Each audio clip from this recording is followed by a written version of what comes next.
listen to this show and have over the past decade plus made this show what it is. I'm truly grateful to be here with you. I'm happy to be healthy. I'm happy to have an opportunity to be back here on a Wednesday. I want to thank my colleagues, the Honorable Eric Evelyn, the Honorable Alexis Jeffers, the Honorable Troy Liebert. They have been filling in for me because I missed the last two shows, but I could not miss this show tonight. I'm on island, I'm here, I'm available, and whenever I'm here and available, I like to spend my time here with you on a Wednesday evening. I want to hope and pray that despite it all, that we are holding firm, that we are strong as Nevisians and Kittitians, and that we are remembering to pray. We are remembering to pray. I know sometimes there's those who think that prayer is old-fashioned, that it's out of place. I think not. I think that there is room in our lives for God, and that especially in times such as these, we must bend our knees, bow our heads, and pray. I am inviting, as I always do, our religious leaders, those in our churches, our leaders in our homes, that they pray for us. They are the ones who are, of course, the servants of God. They are the ones who commune with God every day, and we hope that they will act as our interlocutors and that they will entreat God on our behalf. Now, more than ever, we need our nation to pray. We need our people to pray. God, as we know, is a forgiving God. God has always forgiven us. He knows that we have sinned and fallen short of the glory, and yet he has been there for us. In times like these, all of us need to understand that we as human beings can plan, we can seek to do the best that we can, but at the end of the day, only God can deliver. And on that basis, I invite us all to pray with each other and for each other. Ladies and gentlemen, it has been a very difficult day. I would be lying if I suggest to you that it is business as usual. It is not. Today, St. Kitts and Nevis recorded its first two cases of this dreaded COVID-19 virus. These are the first two cases that we have had confirmed. We have thus far, prior to this, not had any confirmed cases. I'm advised that we have done some 39 tests or thereabouts, and that we had 19 negative results, and we're waiting on the other results to come. Two of those results have tested positive, and that news was broken to the nation today. With it, we have come, of course, to some attendant consequences. For example, the schools have been shuttered today. They were supposed to be shuttered on Friday. And so certain decisions that had already been taken have had now to be brought forward in terms of their implementation. Tonight, our airports will close. Our seaports will close to commercial passenger traffic. That means no yachts. That means no cruise ships. That means no airplanes bringing people. And, of course, we will maintain the airports and seaports for cargo, essential services, and, of course, essential travel, such as anybody who needs to be medevaced, for example. But basically, for all intents and purposes, at midnight tonight, our country will be closed off from the outer world insofar as passenger traffic is concerned. I want our people to appreciate that these are indeed uncharted waters. We are in perilous times, and times the likes of which we have not seen, certainly in my lifetime. Indeed, I'm told that the last pandemic the world had that could be compared to this was in 1918, and so it has been almost a century since we've had this type of event to deal with. I myself have been surprised at the pace at which this virus that we heard about for the first time only last year, late last year, that for the first 3 months of this year it has spread now, it appears, to every world, to every part of the world, to every country, to every island, and it appears now to be truly, in every sense, a global pandemic where no one, not even us here in the smallest country in the Western Hemisphere, will be spared. The impact in terms of health is potentially huge. The impact in terms of our economy is already being felt. I believe, ladies and gentlemen, that we'll have some rough days ahead. I am not here to sugarcoat it. I'm not here to try to pretend that I have all the answers. I think that even the greatest countries in the world are struggling under the weight of this virus which has spread so rapidly. The good news, if there's any good news, is that for most people the effects of this virus are mild. For most people, the percentages look to be over 80% at this point. They have little or no real significant symptoms. However, for that small minority of people, particularly our elderly, the consequences can be disastrous. And so we continue to monitor, we continue to prepare, and we continue to ask our public to heed the public statements, utterances, and guidance and directives being given by our health authorities. Tomorrow morning at 10 o'clock, I was slated as the Premier of Nevis in my capacity as such to have my monthly press conference, a commitment that I made in the interests of greater openness and a commitment that thus far I have kept. This month I will break that commitment because tomorrow I will not have a press conference. I will instead use the opportunity at 10 a.m. to make a statement to the people of Nevis, updating them as to what is happening, and of course to the wider Federation, so that our brothers and sisters in St. Kitts could know what the Nevis Island Administration, as the principal authority charged for the island of Nevis, has been doing to make itself ready. It is a difficult time, but we have always said, and I have said in the campaign, I have said since the campaign, that when one lives in serious times, that serious times demand serious attention from serious people. We are a serious government. We are not suggesting that we have all the answers, but certainly we are a consultative government. We are a government that is prepared to listen, and we are a government that is not afraid to act in the best interests of our people and to act on the best advice that is available. Tomorrow, therefore, I will have an opportunity to speak to you in a formal way and to set out for you all the efforts that have been made to date and all the efforts that will continue to be made and all the emphasis that has been placed by our technocrats. I want to take a moment now to congratulate those who have been on the front lines. Dr. Judy Nisbet has led the charge. With her has been Brian Dyer and several others. We have formed a local task force led by Dr. Nisbet with participation from all the various sectors of the government. We have, of course, tasked that task force to work closely with a national task force in St. Kitts led by Dr. Laws. I am very proud of the effort that has been made thus far. I'm very proud of our folks at Health Promotion Unit and the extent to which they have galvanized and are putting out regular information. I'm proud that the Ministry of Health has acted speedily to set up a Facebook page dedicated to COVID-19 updates. I am proud that the Health Promotion Unit is updating regularly, almost minute-by-minute information.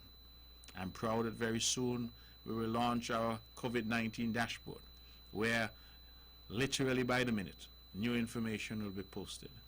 We are now, ladies and gentlemen, in a most difficult space and a difficult phase of this entire pandemic. I am asking our people to be calm. There is no reason for panic. There is no reason for hysteria. You have seen and we have demonstrated that you have competent, sensible, sober, calm governments, both in St. Kitts and on Nevis. We have demonstrated, I feel, that we have not given in to hysteria or wild and unsubstantiated statements, but rather we have been sensible, forthright, accurate, and deliberate in terms of our information, and we have been led at every step of the way by our technical teams, our medical personnel, and those that are trained and therefore in a position to offer advice. We have, I believe, demonstrated thus far the level of maturity, the level of leadership that one is to expect. We have sought at every point to take the politics out of this, understanding that disease is a respecter of no one, and that disease will not come to ask if you're in RP or CCM, if you're Unity or Labour, if you're PAM or PLP. Disease comes for all of us, and something like this virus has to be faced by all of us. To that extent, I have publicly confirmed that in my capacity as Premier of Nevis, I have written already to the lone parliamentary representative on the opposition benches, the Honorable Cleone Simmons, and I have indicated to her thus far where we are and what we are doing. As an administration, I have committed, and I commit here publicly again, to continue that engagement and to inform and ensure that the parliamentary opposition on the island of Nevis is kept up to date. The Honorable Cleone Simmons has not yet responded, but certainly the invitation has been formally extended to her in writing to join our efforts in order that all of us on Nevis are on the same page. There's no time here, ladies and gentlemen, for grandstanding. There's no time for politics. People have been asking me, when is an election going to happen? When is the campaign going to start? And my response is that, like the Bible says, there is a time and a season for everything.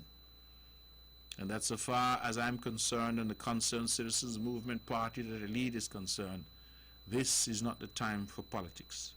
This is not the time for partisanship. This is not the time for one-upmanship.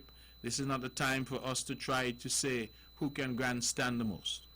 This is a time for sober, calm, sensible leadership. That is what I believe the people of Nevis voted for, and that is what we shall deliver. Calm, sober, sensible leadership. There is no need, ladies and gentlemen, for there to be any hysteria or panic.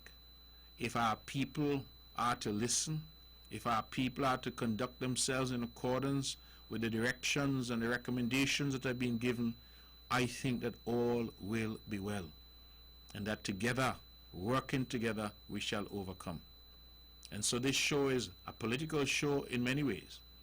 I have not sought to use it, nor will I use it tonight, for any political picong or back and forth. We are facing a serious situation, and whether you're NRP or CCM, whether you're PAM or PLP or Labour, ultimately we are all in this together. And the more that we understand and appreciate that, I believe the better and stronger it will make us as a people, understanding that we must now more than ever hold hands, pray together, work together, share ideas, and ensure that we live out the motto and creed of our country, of putting our country above ourselves. And so if you know me to be the politician that I am, and you know me to be the campaigner in chief, you cut me, I bleed blue, because I'm CCM to the bone. If I'm saying this to you, you know that I'm serious about this, that this is not a time for that. And so I will not be engaging, whether it's on social media or otherwise, with those who continue to try to play politics even now, who continue to posture even now, who continue to pretend that they have all the answers for a situation that is unprecedented, where there is no established playbook. There is, I believe, and will be opportunities for those who wish to continue to play politics, to seek to blame, seek to say who should have done what, when, where, how. The reality is that that is but chaff that the wind bloweth away. None of us has faced this before. None of us has any experience in relation to this type of pandemic. And when we look at our television sets and we see that in the major countries of the world with the greatest economies and all the money and resources, that they are struggling, we understand how much, therefore, we have been blessed that thus far we have not had that level of difficulty. I say thus far because we know not what tomorrow will bring. In the preparation of my statement for tomorrow morning, I had in there a line which says that we are grateful to God that to date we have no confirmed cases. This afternoon I had to amend to take that line out. I say that to say that that is how rapidly this is moving. That is how rapidly the ground is changing, and almost by the hour we're getting new and different information. I'm asking our people, therefore, to put aside our differences, put aside our political partisanship, and understand that this is the time like no other where our island and our country needs all of us, those at home and those abroad, those who, regardless of the party they support, love Nevis and want the best for Nevis. I believe that I have done the right thing as Premier of Nevis and as leader of the Concerned Citizens Movement, that I've written to the lone member of the parliamentary opposition, and I have kept her up to date and invited her to be a part of our efforts. I think that that is the right thing to do, and I think that I will continue to do so, and it will then be a matter for the members of the opposition to determine how and what constructive role they will play. I will say to them that if they insist on being political, if they insist on continuing a campaign, then that is a matter for them. We in the CCM will not join them. We feel that there will be a time, as the Bible says, for that. There will be a time and a season for the campaign. And when that comes, my friends, the Big Blue Machine will roar as it ordinarily does. But that time is not yet. And so for now, let us focus on the safety and security of our people. That is what we must focus on. And if we say we love our people and we want to serve our people, then what better time to demonstrate that love? What better time to demonstrate that commitment than now? And so that is the position, simple as it may sound, that we will not engage because there's no value to our people at this point in engaging in political back and forth, because our people are not now interested, in my view, in who to vote for. Our people are interested in their health, their safety, their security. Our people are interested in their jobs, the economy, how they're going to pay their bills, in food to eat and food security, their children, our schools. That is what our people are interested in. And so we must serve. And that has to be now our primary objective. That is a priority of my government, to ensure that our people are safe, to ensure that we disseminate accurate information, to ensure that our healthcare system is prepared for what may come, to ensure that we put in place the necessary measures to protect our people. Once we've been able to do that, and to have demonstrated the degree of leadership necessary and for which our people would have voted in 2017, I feel that it will then thereafter be a time for our people to determine who they feel is best equipped to continue to govern them for the foreseeable future. And so I am taking off my sheriff badge for a moment, resting it to one side. I'm taking off my boots for a moment, resting them to one side, and I'm focused now exclusively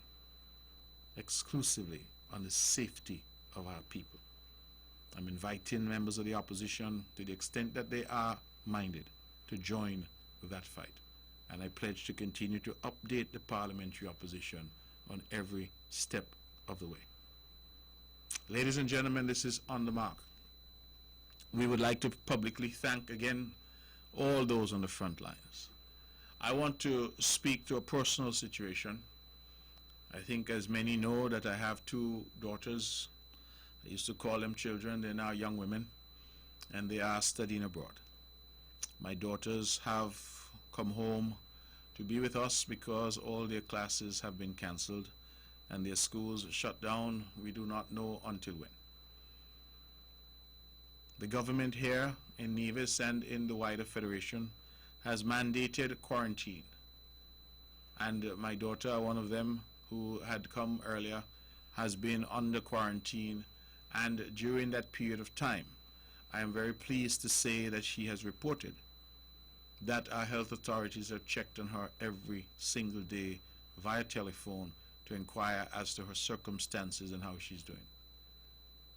Now, that is but one example, but I use that example to say how vigilant and what a good job our people have been doing. Many are quick to criticize. I saw recently something that was being circulated, and that had created some hysteria in some elements of our public. I was quick to send emails to those who inquired of me and who were seeking to say to the government what we ought and ought not to be doing, based on a false premise that somehow we had open borders and were allowing everybody in to do as they like. That is not and has not been the case. As I said, I have been at the epicenter of it with my own children, and I have seen the vigilance of our health authorities. When people land now at RLB, for example, coming from any affected areas, those people are taken by private transport, and then here they are again picked up by dedicated private transport and taken around the island and dropped off to the various places where they're staying. As a father, I could not even go to pick up my own daughter. And that is, I believe, indicative of the seriousness with which we have treated with this problem. Of course, as of midnight tonight, that no longer matters, because we would have closed our airports and our seaports to passenger traffic. And so there will be no need for us to do the screening at the airport, because there will be nobody to screen. All we'll be open for is, as I said, cargo, Amerijet, DHL packages, as the case may be. But I say what I have said because I believe that it is important for us to give the commendation where it is deserved. We as a people are always quick to condemn. We are far less willing to commend. And that is why I say unreservedly to Dr. Nisbet, to the entire team that has been assisting here in Nevis, to Minister Hazel Brandy Williams, who has led that team, to Shalisa Martin, our permanent secretary in the Ministry of Health, to all those who have been involved, that we owe you a debt of gratitude. And to you, I give our thanks, and I ask that you continue to do your very best for us in keeping us safe. For all of those on the front lines, I thank you. And I say to you that this government will not forget you, and that in all that we do in fashioning some relief for our people, you will be at the forefront of what we seek to do as well. Ladies and gentlemen, it is now approaching 25 minutes past the hour of 8 o'clock. I'm going to invite your calls at 869-469-1616 and 869-469-1700. Today is, of course, a sad day for us, because today we recorded our first 2 cases of the coronavirus. It therefore takes away our perfect record thus far of not having any confirmed cases. I believe that all of us, and those in the health sector who would periodically update and have been updated every day on this matter, have always said that it was really only a matter of time. And so that time has now come. And we are now facing this pandemic with other countries around us and around the world. Before I take calls and open the lines, let me take just a moment to say that only yesterday, the country was abuzz with news of a stimulus package valued at some $120 million that had been announced by our Honorable Prime Minister, Dr. Timothy Harris. That package was fashioned in a marathon session of the Cabinet, working with Social Security, working with the Financial Secretary and her team, working with Health, working with other technocrats. I believe that that marathon session, which was concluded at well after 8 p.m. on Monday, the results of that were, of course, articulated to and shared with the general public yesterday in the Prime Minister's address. I want to publicly commend the Honorable Prime Minister. I believe that he has shown the wisdom, he has shown the capacity, he has shown the maturity that we need at this difficult time. I want to commend my other colleagues at the federal level. Each and every one has been working flat out to do what he or she can in his or her ministry in order to bring relief to our people. I have heard much good that was said about the address yesterday. We understand that our people always enjoy when something is made available to them. And certainly that is what we sought to do yesterday, but not as something made available as in a giveaway, but rather something made available to provide support for those that most need it. And so, for example, Social Security has set aside $15 million in order to provide up to $1,000 in support for every worker that has been displaced. In an island like Nevis, so heavily dependent on tourism, where we understand our hotels are closing or under severe stress, where many of our workers are being laid off, We understand that these types of initiatives will bring considerable relief to the people of our island and our country. Tomorrow at 10 o'clock, I will address Nevis and the wider Federation, and I will indicate what the cabinet in Nevis has also been able to fashion for the people of Nevis. We understand the Prime Minister speaks at the national level. We understand that some of his proposals will trickle down to Nevis. We appreciate that others will not because of the way that they're tailored. And so it is also for the Nevis Island Administration and entities such as NEVLEC, which is owned by the NIA, such as the NHLDC, which is owned by the NIA, to put together our own set of proposals and to come to the public and to indicate to the public that this is what we've been able to do. And so that will come tomorrow, God willing, at 10 a.m. And I invite everyone to tune in through all the usual channels, including here at One Radio, where instead of a press conference, we will seek to update you as to where we are and what we have been able to put in place to better secure our people on the island of Nevis. We thank the Prime Minister. We thank the Federal Cabinet. We say God bless the government that has come up with this package that was articulated yesterday. At $120 million, it is much larger than we've seen elsewhere. And I believe it demonstrates the commitment that the government has to our people, and the interest that we've always exhibited in ensuring that we put our people first.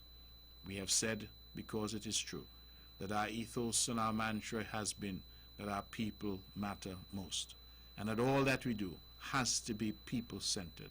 At the end of the day, that is why you elect governments, to serve you, the people. Government of the people, for the people, and by the people. I like for the people part because that is what we're supposed to do.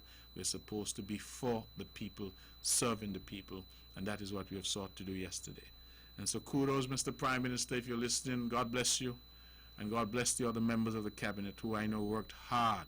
We battled, we argued, but at the end of the day, we created a package that I think right-thinking members of the community will say, well done, well done.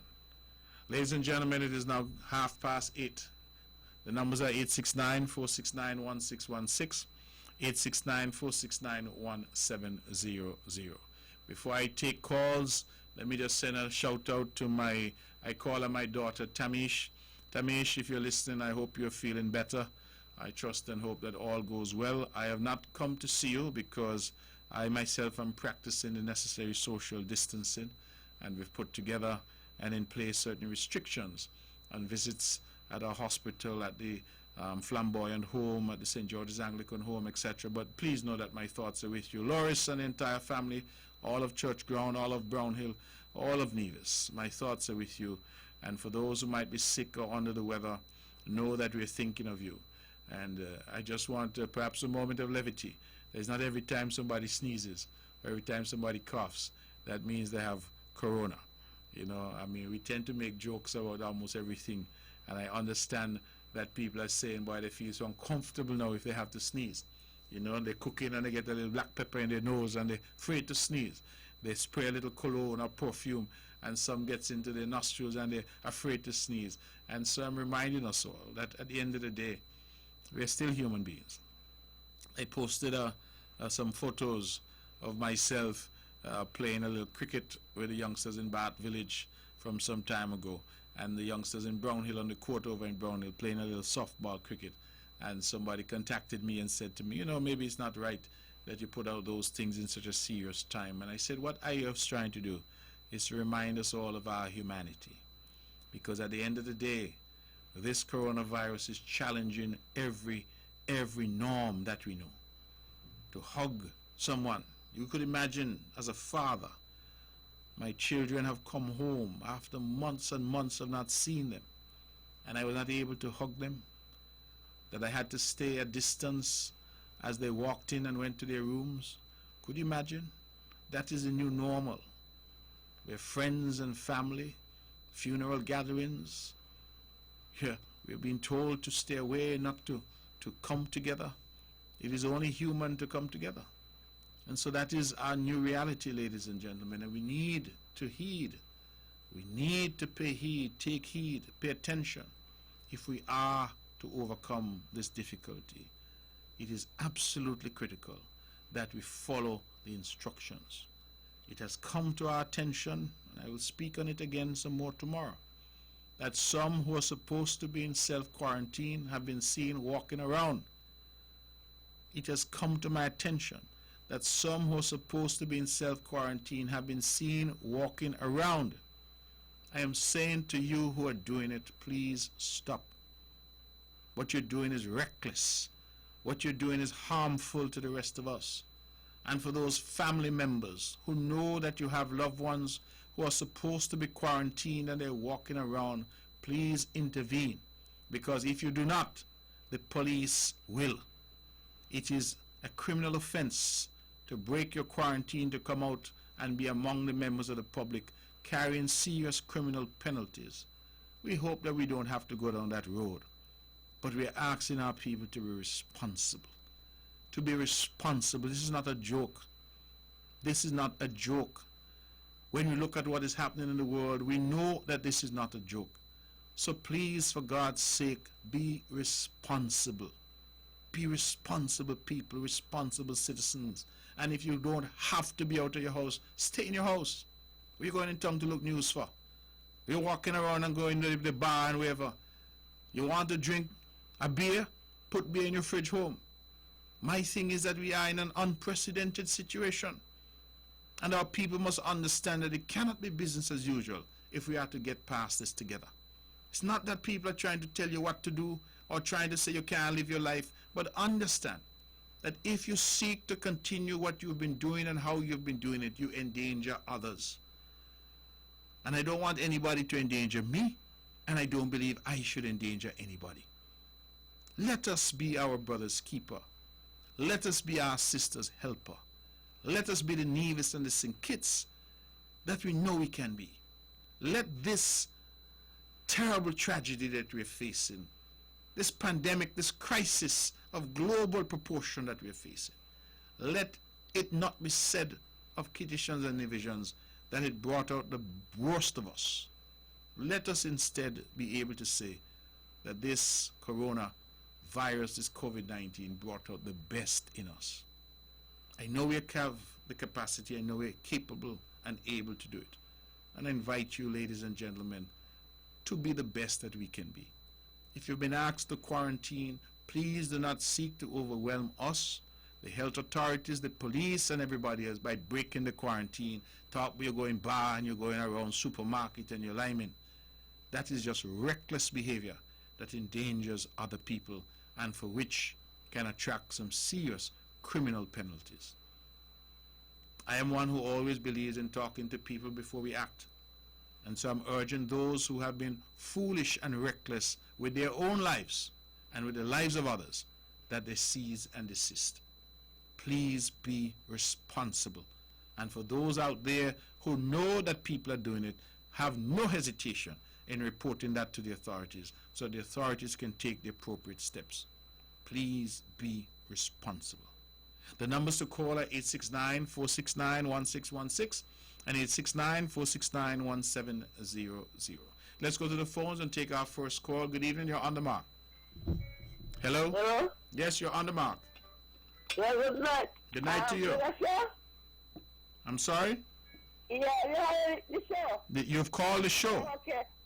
I want to say, go up to the Federation of St. Kitts and Nevis, and you and your family and my family, and Charles family, and Barcelona family, and everybody else with this corona, we're winning, we can't call it good. You have a blessed evening. Take care. Okay, thank you very much. Thank you for the good wishes. I wish you and your family safety as well. This is and must be our priority now, the safety of each other. And so thank you very much for that. Again, callers, for those who want to be a part of the show, to reflect on anything I've said, on where we are in our COVID-19 preparations, in your own views, on the stimulus package of $120 million that was announced yesterday afternoon, on the two cases we've now developed, whatever you might want to ask about any aspect of the package that you would want some clarification on, please, this is an opportunity. For the next hour and a half, we'll be here to answer your questions. Let's go back to the phones. Good evening, you're on the mark. Good evening, Mr. Brantley. Good evening to you. And how are you? Okay, you know, it's a difficult time in the island and in the country and in the world, but I am standing strong. Well, I give you my prayer. My go without to you and your family. Thank you. My question is, we're on the island, and we understand that the airport closed. Yes, How are we getting off? you can't. So who's going to look after us here? Well, I think that we'll have to find a way to look after you. But until the 7th of April, the airports are closed to traffic coming in or going out. That is for passenger traffic. Okay. Many people are being inconvenienced, and we sincerely apologize. We know, for example, that we have our own nationals and residents abroad who might have been abroad on holiday, who are trying to come home, and they too are stranded. We're asking people wherever possible to understand and to stay where they are and to stay safe and to focus on being safe. So if there's a need for people who might require some assistance, then the government will have to see what it can do. But at this point, there is no availability after midnight tonight and until the 7th of April for persons to either come in or leave. Okay, so the airport will be open on the 7th. Well, it is Okay. closed now until the 7th. We will continue to evaluate the situation. I pray that we could open it by the 7th or even sooner, but we will not know because we'll have to continue to monitor and continue to take the necessary precautions as, of course, the situation warrants. So I can't give you a guarantee that we'll be open on the 7th, but we hope to be. And we will continue to inform as we've been trying to do to the best of our ability. Well, thank you. And all we can do is to continue praying and pray for each and every one on the island and out of the island. And I hope God look down on each and every one of us.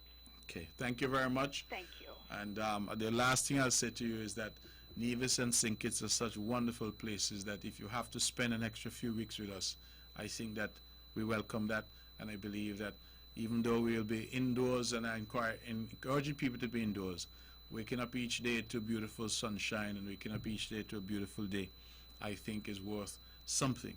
And so there are worse places in the world to be stuck.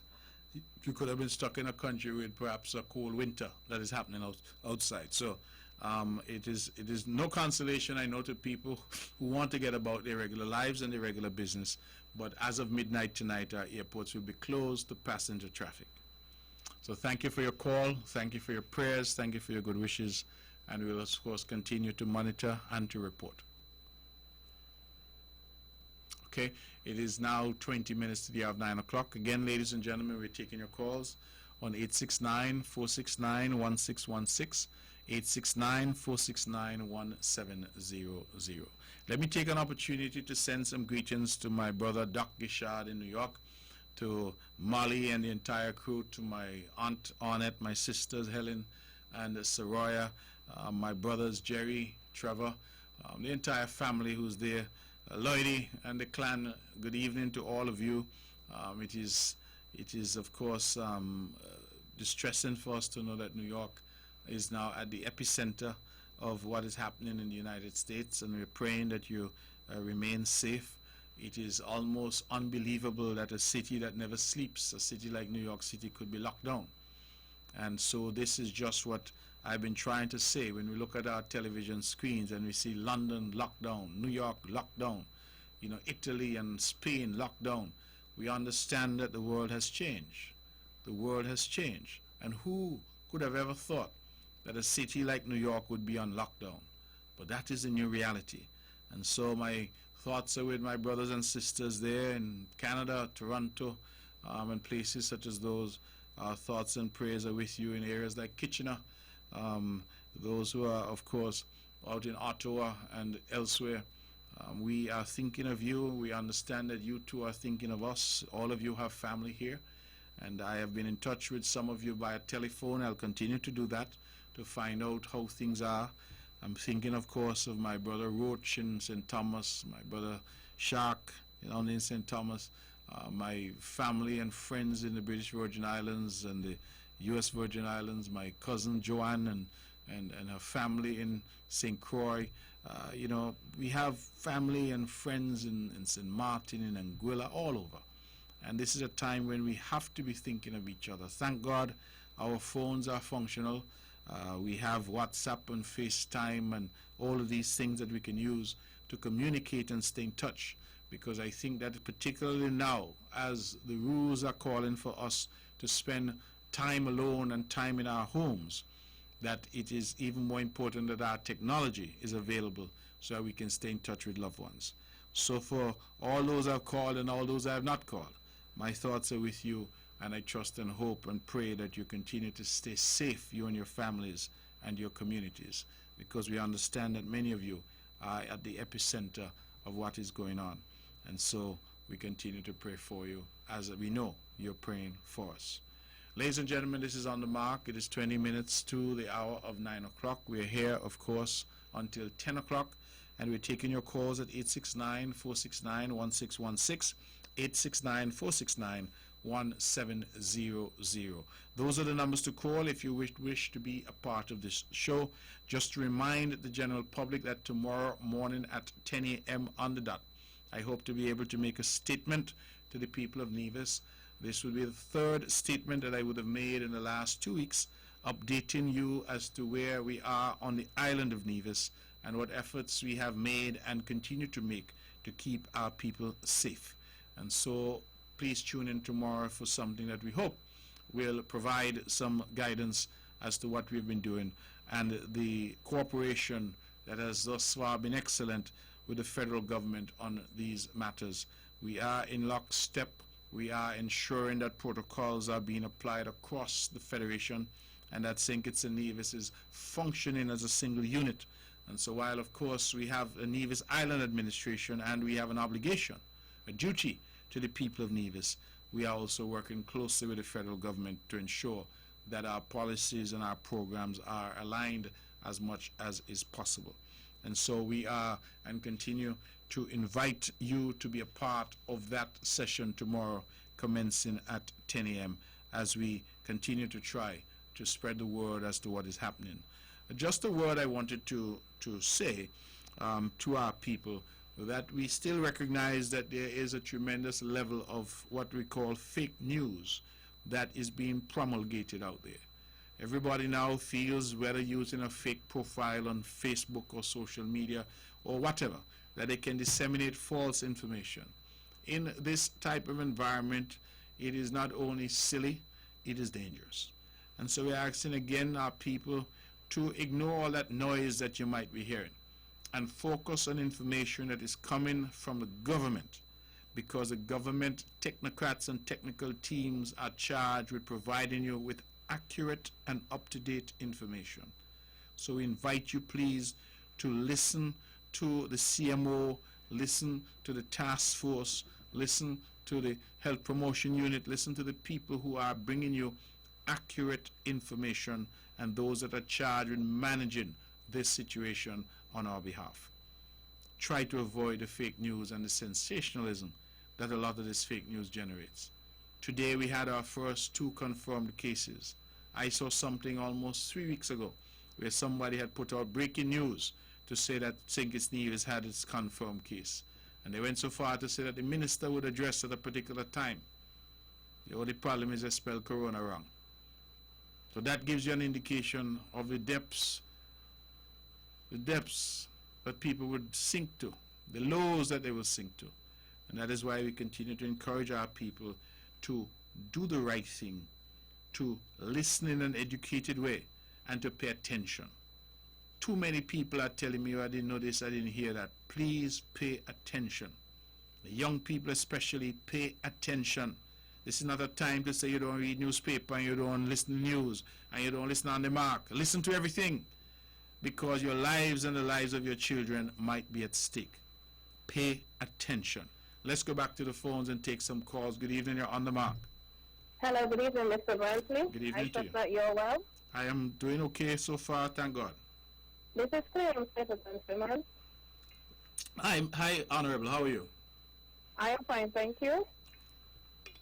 Yes. I am just calling in. I just wanted to correct you. I did respond to your correspondence. Oh, well, I haven't received it yet, so please, I stand corrected. Forgive me for that.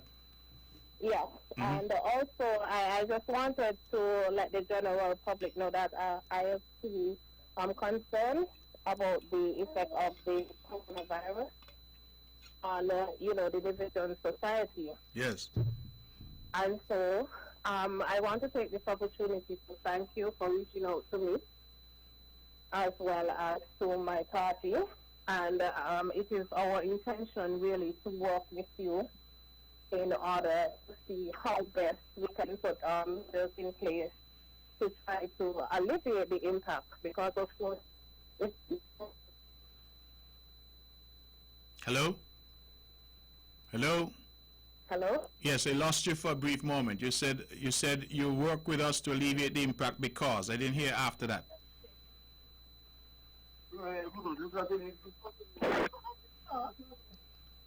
Hello? Hello? Honorable? I'm so sorry. That was the Honorable Cleon Simmons who was calling in, but for some reason we have lost her. Honorable, if you can call back, I think the people would be interested in knowing what you have to say. 869-469-1616 or 1700. I apologize for that. We were hearing you quite clearly until the very end. And so if you can call back and finish your comment, we'd appreciate it. Let's go back to the phones. Good evening, you're on the mark. Hello? Hello? Yes, you're on the mark. Hello? Hello, good evening, Mr. Brantley. How are you doing? Good evening to you. I'm well given the circumstances. Yeah, I'm just calling in because I heard about the confirmed cases, and is it St. Kitts or is it in Nevis as well? Well, the truth be told, we're one country, so if it's here, it's here. But the two cases are people who are resident on St. Kitts at this point in time. Oh, okay. Yeah, I just need maybe 2 to 3 minutes of your time. Sure. Go ahead.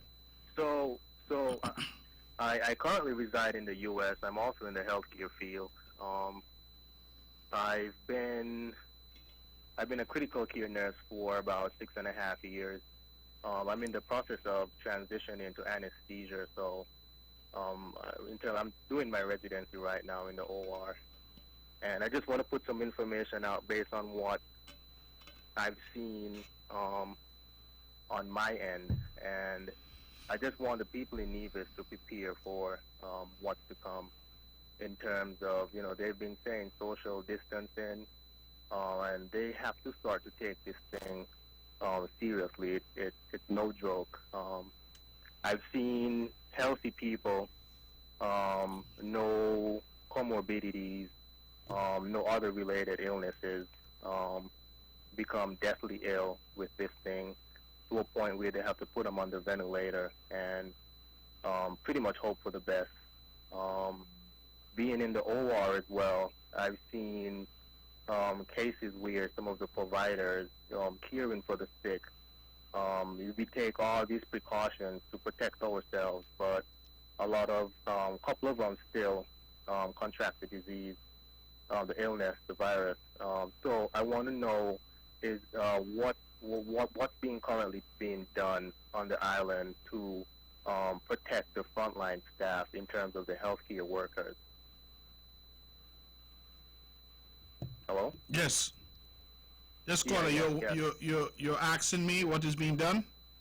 Yeah, because it's in terms of the hospital in Nevis. I'm just concerned because it's up here. They pretty much closed off all the entrances, so they kind of control traffic going in and out of the hospital. Yeah, but caller, we're doing the same thing down here. We've set up a triage system at the gate of the hospital now. We are controlling the flow. We've restricted visits to the compound. So really it's only health personnel. Recall that up until this afternoon we did not have any confirmed cases, but we were managing. I think we were referring to it initially as a flu clinic, but on the advice of PAHO we've changed that to just to say a triage area. And so we have set up the necessary controls. We have also, of course, invested in off-site arrangements if we are to get cases on the island of Nevis for quarantine and for isolation, so that we are not mixing people with the general population at the hospital who might be there for other usual illnesses.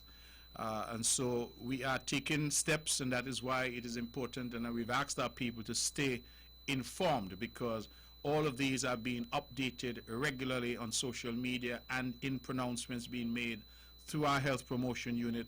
And I myself have already spoken twice. I will speak again tomorrow, God willing, to give an overall update as to where we are. So we are, in a way, flooding the airwaves and the social media with information so that our people remain updated. We've set up a hotline for calls for people who think they may have coronavirus, so they want to answer questions. We've issued guidelines even for the workplace. So there's a tremendous amount of work that has been done and that we continue to share with the public. The short answer to your question is we have done quite a bit in order to ensure that our frontline workers have the necessary protective gear and that they have the necessary controls in place in the event that we do get a confirmed case on the island of Nevis. One final question, Mr. Bradley. So at this point, I'm not trying to scare anyone. It's not a matter of if. It's only a matter of when. So my biggest concern for the general population of Nevis, let's say you have one confirmed case, what's in place to make sure that you don't spread that to other people? Because my biggest concern is it's probably already on the island, and a lot of people don't even know it yet, because the key thing is confirmed. So what about the unconfirmed cases you may have on the island in terms of, not knowing? So you guys have the capability to at least test. You don't want like a whole drove of people showing up to the hospital with disease and caller, let's be fair. Not even where you are do they have the capability to test. True. In great states like New York, they're crying out that they don't have enough test kits. So what we have been doing in St. Kitts and Nevis, we've been testing in accordance with the protocols that have been established by the World Health Organization and the Pan American Health Organization. So once people present with the necessary symptoms that fit those guidelines and they're referred by a physician or by the hospital, then they are tested. We're not doing just random testing, nor are we in a position to test the entire population. So people have to satisfy those criteria. Thus far, we have done 39 tests in St. Kitts and Nevis, 29 on St. Kitts and 10 on Nevis. Yeah, that's true. But like I said, from my end, I'm really nervous for the people in Nevis, because it's like holding a lit match over a bucket of gasoline right now, because it just takes one, and that's the thing. How do you prevent that one? Because prevention is better than cure. So I'm all about the preventative stuff. That's my take-home point. That's my driving point, just to make sure it's all fine, to isolate this, isolate that, but that's not a tell-all. That's just a quick fix. So definitively, I'm trying to get at what's in place for when you have that one confirmed case, just to make sure it don't spread like wildfire throughout the entire island. Well, that's my biggest thing. Okay, well, I hear you, and I think what's in place are some of the protocols that I have identified. Isolation, quarantine, treatment, those are the same protocols that are being applied elsewhere. So we, like you, hope that we don't have a case, but we, like you, have been preparing in the event that there is a case. And we have provided regular updates to the public as to where we are in that preparation. So we are praying for the best but preparing for the worst. And that is what we have been trying to do. So quarantine and isolation have been shown to work. Social distancing or physical distancing has been shown elsewhere to work. And that is why earlier in the show I made an appeal to the general public that they take this seriously, and those who are in quarantine respect that and stay in quarantine, because our people have been trying to play footloose and fancy free and think it's some kind of a joke. So we're trying to take it seriously, and I take from you as a professional that you're also urging the people of Nevis to treat this in a serious way. And thank you. And then one final thing, church service. I spoke to my mom about it, and it seemed like they're still having regular church services as well. That's just as bad, as because you're not really practicing social distancing when you're congregating in a confined space. So that's another thing the people on the island need to look at. you have to suspend the Sunday service, find another way to worship. And, it's not a bad thing if the guys, if they worship from home. But when they congregate like that, it's not really solving anything. Okay, thank you very much, and I really appreciate your views and your input. All right, it is 4 minutes to the hour of 9 o'clock. We're taking your calls on 869-469-1616 and 869-469-1700.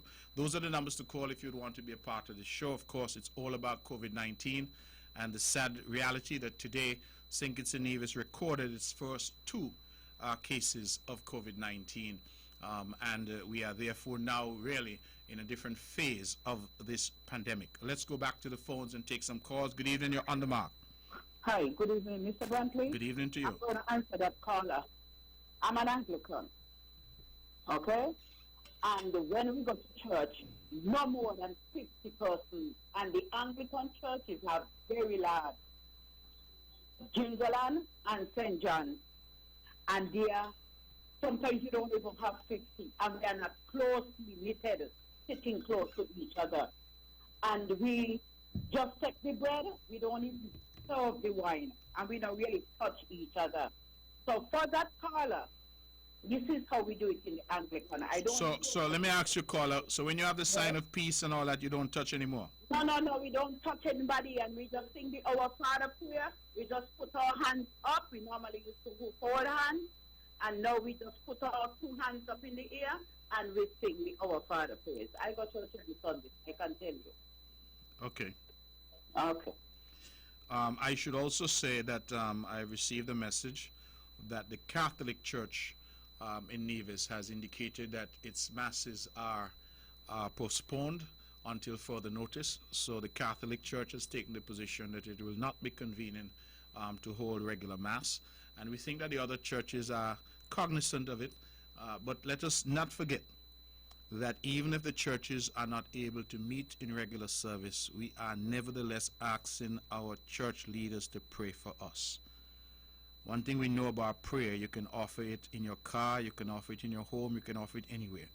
So we are nevertheless asking. So I don't want people to think that we are somehow turning away from the church. The social distancing is being said because of the contagious nature of this virus, that it is an effective way to prevent the spread. And so we're not just churches but large crowds, fetes, parties. We have cancelled the inter-primary. We have cancelled the agricultural open day. We had some fetes that were planned here in Nevis. People like Wazim Richards have cancelled their fetes. So we are, those night places and bars and restaurants which have, night events and all that, we are asking people to be sensible about it and to practice the social distancing. The life you save might be your own. And so it's not in any way to suggest that we are trying to go after our churches. Rather, we are saying to them that the realities that we are facing suggests that this social distancing is required. And so, Carl, I thank you for telling us what is happening in the Anglican Church. And the Catholic Church, I can confirm, has said that they will not be convening at all, but are asking, of course, good Catholics to pray and to continue to ask for God's mercy on us all. Let's go back to the phones. Okay, sorry about that, caller. 869-469-1616, 869-469-1700. Those are the numbers to call if you'd like to get in on the show. We had a call earlier from the Honorable Cleone Simmons, the parliamentary representative for the opposition party, Nevis. Regrettably, she got cut off at the end. If she is listening and available, she can call back in. The point that I think I did get and the public did get is her express willingness to work with the government in order to advance the safety and security. I think that is good news, and that is why I wanted to hear the rest of what she had to say. Let's go back to the phones. Good evening, you're on the mark. Hi, good evening. Good evening to you. Well, thanks for the opportunity. Well, I want to applaud what you would have done so far to make sure that we are here as safe as we can be. Just asking though, if you're looking at the border control aspect of it, how will we deal with being a one federation? And here on Nevis, there are no cases at the moment. How will we deal with that particular issue of closing the border between the Nauru, as it were? Well, caller, it is difficult because St. Kitts and Nevis might be two islands, but it's one country. So that creates some legal and other concerns as to whether you can, absent a complete state of emergency or curfew, you can close. It may be that we get to that, but so far that would have to be something which, of course, the federal government is engaged with the Ministry of Justice and the Attorney General. We are, because just tonight on my way here, I got some recommendations from the task force on Nevis, the local task force, which I am to pass on at the federal and national level to see what their views are. So we are not ruling anything out, but simply to say that it is, at this point, far easier to close our airports and seaports to non-nationals coming in, to flights that are coming in, than it would be to tell a Kittitian that they can't go to another part of their country, which is Nevis, or Nevisian that they can't go to another part of their country, which is St. Kitts. So the concerns and the considerations legally would be different. And I don't see how we'll be able to do that absent a state of emergency or some curfew that could be announced. We are not there yet. We may well get there in short order. I don't know, and can't speak to that at this point. But I hear you. I understand what you're saying. My view in relation to this, because people have been asking me, are the cases in Nevis or are they in St. Kitts? And my response is the cases are in the country. Because once you're in St. Kitts, Nevis, you're in the country. And so that has been my response to that. All right. Well, I hope, moving forward, I mean, if we have no confirm here, officially at the moment, that I would consider even that as a possible step moving forward. Okay. So thanks very much for your time. Well, thank you, Carl, and thank you for the suggestion. I think all suggestions now are to be taken on board. We recognize that none of us, and I'm sitting here as the Premier of Nevis, none of us have all the answers. We are taking the advice, but even the advice keeps changing daily because circumstances are changing and this thing is fast moving. Let us reflect that it was only about December of last year. December of last year is 3 months ago, that we heard about this thing. That this thing started to be in the news. And people heard about some place named Wuhan in China. China is so far away from us that many of us weren't even paying attention to that. I will tell you the truth, when I first heard about this thing, my mind was on the tourism season, which I said was going to be the best ever in the history of Nevis. That the hotels will be full until July. That is what my mind was on. How much activity we're going to have and how much the economy is going to grow. Now we are wondering where we're going to get $1 from because everything is shutting down. And that it tells us a lot, I'm not here to preach tonight. I'm not qualified to. But it tells us that at the end of the day, man plans, but only God can determine. And so the best laid plans can, in short order, be torn asunder. And that is why I think it is so important that we include God in what we are seeking to do. That we seek his wisdom. We seek his face ceaselessly, relentlessly, and we put him at the epicenter of what we're trying to do. This, some have said, is a call for us to come back to basics, for us to understand that family and community and each other and God, that is ultimately what is most important. So we will see how this goes, and we continue to pray and ask those who have the direct line to heaven to pray for us as well. Let's go back to the phones. It's 5 minutes past the hour. Good evening. You're on the mark. Mr. Bentley? Yes. I come in late, right? Yes. But what I'm trying to say is that what I really like and I appreciate, National Bank, only 6 people can come in at a time. Yes. And then you go down to Bank and Nevis, you have to sanitize your hand, and there's a lady there that cleans all around with, with the sanitizing and stuff. And I think we should go through that. And I go by Value Mart, and they're cleaning the basket, sanitizing the basket. You go out to Rams, they're also doing the same thing. Yes. I don't know much about it, and I think that, Mr. Mantle, we have to take these things at another level more serious than how it is. I'm thinking about closing this week. Yes. Because honestly, I'm scared. I don't, is that like, that's it. Hello? Seem to be having a difficulty where calls are dropping. Caller, we're sorry for that. We were hearing you fine, and then all of a sudden you disappeared. But thank you. We understand. And yes, some people will have to close their businesses. We hope temporarily. We understand that the supermarkets and the other business places are taking precautions. We appreciate, because sometimes we talk about the health line, the health workers and people like those who are on the front line. People in the supermarket on the front line too, you know. Because every time people come up to that cashier to cash their groceries, those people are interacting. They're on the front line too. And let us not forget them. So we are delighted to hear that the messaging is getting through and that our people are taking seriously the concerns, even to the point where we did not until today had any confirmed cases. Our people were already prepared and are still preparing.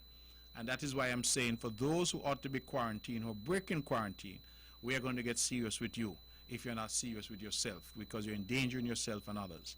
And so we are asking our people to do the right thing, and let us pull together and get through this pandemic together. Let's go back to the phones. Good evening, you're on the mark. Good night. Good night. Any plans of contacting all of the passengers who came on the same flight? Of course, that is called contact tracing, and that is being done even as we speak. So they will be working on that, because that is the accepted protocol now. So anybody who was on the flight or that those persons may have come into contact with, that will be done. I am advised that those people, when they came in, that they went into quarantine. So I am hopeful that because of that, it would have been contained in terms of their contact with anybody outside. But yes, the short answer is that this contact tracing would have to be done, and I'm advised that it is being done even as we speak. And when they say quarantine, was it self-quarantine? Yes, because remember, in the absence of any confirmed cases, we were asking persons to self-quarantine based on where they would have come from. And So being a hotspot, I mean, this self-quarantine, so I mean, it was not done strictly then. well, itself, that's what I'm saying, because you can't just say everybody from New York must be put into some. Right now in the Federation is 288 people we have in quarantine. Yeah, but I mean, in terms of being a hotspot. Well, but where's a hotspot? Is St. Martin a hotspot? Well, yeah, but I mean, yeah, I understand what you're saying, but in terms of flight, like New York and so on, we know, like, there are a lot of people there with the corona as well. I'm just saying, like, if they were just roaming about freely with everyone who self-quarantined. Well, that's what I'm trying to say to you, that there should have been no roaming about, because the policy was that people would go into self-quarantine when they come back. That was the protocol that was established. And so these folks, I am told, were in self-quarantine. I used the example earlier in the show of my daughter who's in self-quarantine. People who are not necessarily showing any symptoms of anything, but because of where they've come from. We had a list of countries that once you come from those countries, you'll be put in self-quarantine. And then we later updated the list as it got worse in those countries to say, if you come from those countries, you'll be refused entry, so don't come at all. Right? So it has been a developing situation, and we have strengthened the position as the information change on a daily basis. So in terms of quarantine, you have mandatory quarantine, so to speak, where they go to a government facility which is guarded and all that.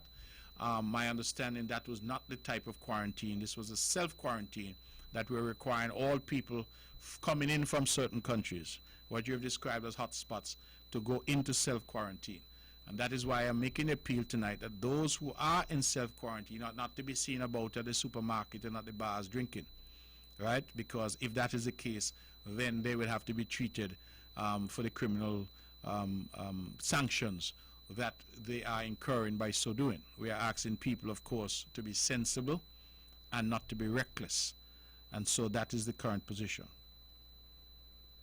Okay, thank you, caller. Let's go back to the phones. Good evening, you're on the mark. Hello? Good evening, Mr. Brantley. Yes, good evening to you, my brother. And How are you doing in New York? well, I'm calling from the city that is sleeping day and night. Oh, my goodness. Yes. Okay. Mhm. It's a hard thing that's going on here in New York. Sadio, give us a sense. Sadio, I think many of us in Nevis and St. Kitts have spent time in New York. It's a place we visit because we have a large population of Nevisians and Kittitians there. Give us a sense of how life has changed as a resident there. What is different? Well, again, I have my office. I'm out of my office. there is no business. They ask all the companies to close unless it's like the corner stores, the hardware store, the grocery stores, the pharmacies. Most of the other places are closed, and you have some the restaurants. Some of them are still open, but most of them are takeout. Yes, but they're not allowing you to sit anymore. No, you can't sit. No, you can't sit in a restaurant no more. Okay. Okay, so all your nice favorite restaurants and everything else, they are closed.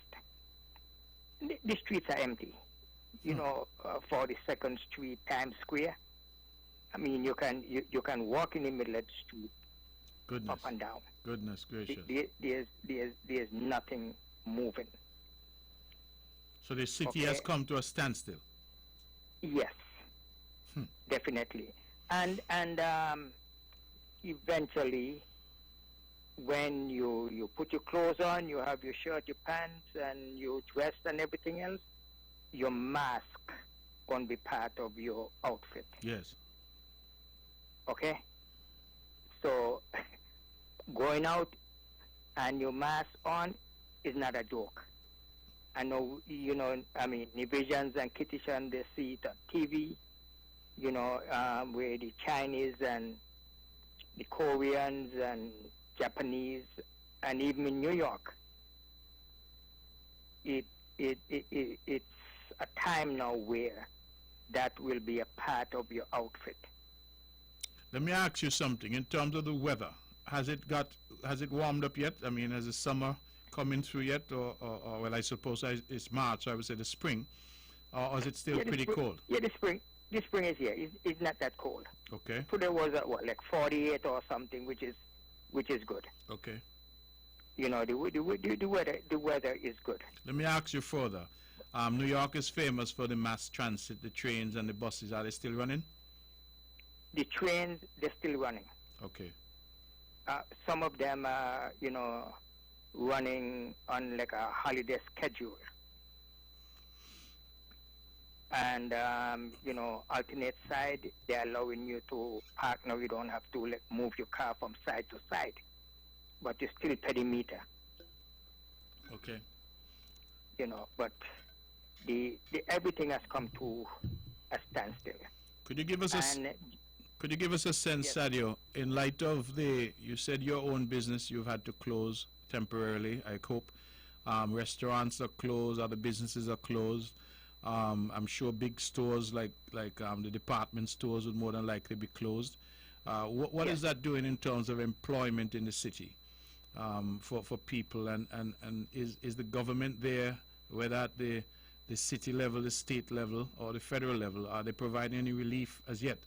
We've heard just today that President Trump would have signed something where every family should get $1,200 US dollars.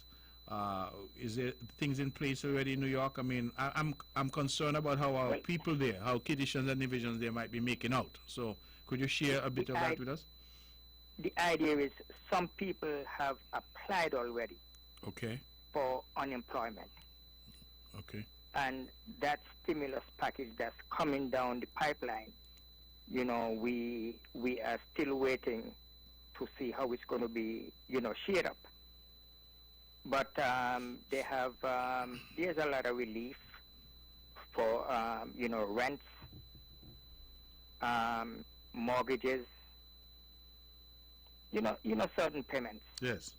There have been some, there is relief presently.